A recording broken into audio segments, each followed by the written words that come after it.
সারা রাত্রেও পর্যন্ত রিপোর্টে সব মানুষ ছিল বাড়ির ভিতরে, যে হামজা যে বাইরে বাড়িটা দেখবে তার স্মৃতি বাড়ির মধ্যে দেখার সুযোগ হয় নাই, এত মানুষ ছিল। কালকে তো বাড়িতে গিয়ে আমরা অবাক, বাড়িতে কত হাজার হাজার মানুষ, এত মানুষের সমাগম আমাদের বাড়িতে কখনো হয় নাই। আমার প্রতি বছর আমার এখানে উরুস হয়, সিন্নি হয়, প্রোগ্রাম হয় 1000-2000 মানুষের হয়, কিন্তু এখানে এই কালকে 10,000 মানুষ হইতে হবে। কোনো জায়গায় মানে এমন অবস্থা হয়েছিল যে আমরা মানে মানে হাঁটার মতো কোনো ক্ষমতা ছিল না। সবাই তো হামজাকে নিয়ে সবাই গর্বিত এবং সবাই আশা করতেছে যে হামজার মাধ্যমে বাংলাদেশের একটা বড় রকম কিছু হবে, ওইটা আর কি। আমরাও তো আশা করতেছি এইটাই, যে সে যে আসছে, সে তো আসছে বাংলাদেশের টানে, যে বাংলাদেশের জন্য কিছু করতে চায়।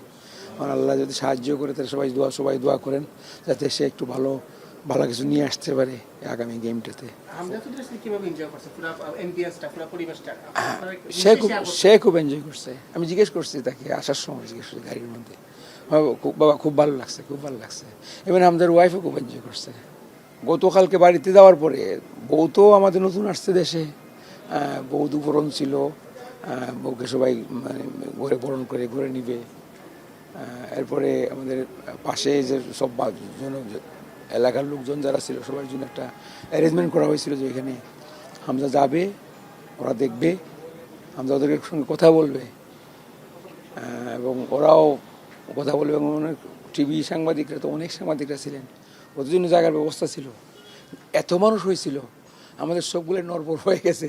ওকে স্টেজে নিয়ে যাইছে, যে কতজনে ব্যথা পাইছে, পুলিশ অফিসার 2জন ব্যথা পাইছে, আমার ছোটো ছেলে ব্যথা পাইছে, আমরাও ব্যথা পাইতে পারে, বুঝছেন না? আমিও ছিলাম। আল্লাহ কী অবস্থা! স্টেজে উঠার পরে দেখা যায় স্টেজই ভেঙে ফেলবে অবস্থা। পরে আবার নামাই নিয়ে আসছে, আমরা এই 5-7 মিনিট নামাই নিয়ে আসছি।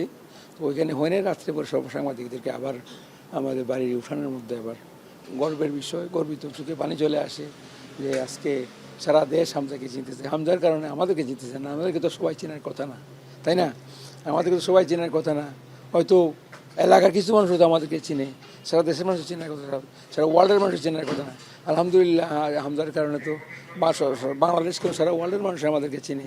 এই জন্য আমরা অবশ্যই গর্বিত, খুবই গর্বিত। আল্লাহর দরবার লাখ লাখ শুক্রিয়া আদায় করি যে আল্লাহ যে কুচিল্লায় আমাদেরকে এত পরিচিতি দান করছেন বা এত জায়গায় এনে পৌঁছাইছেন।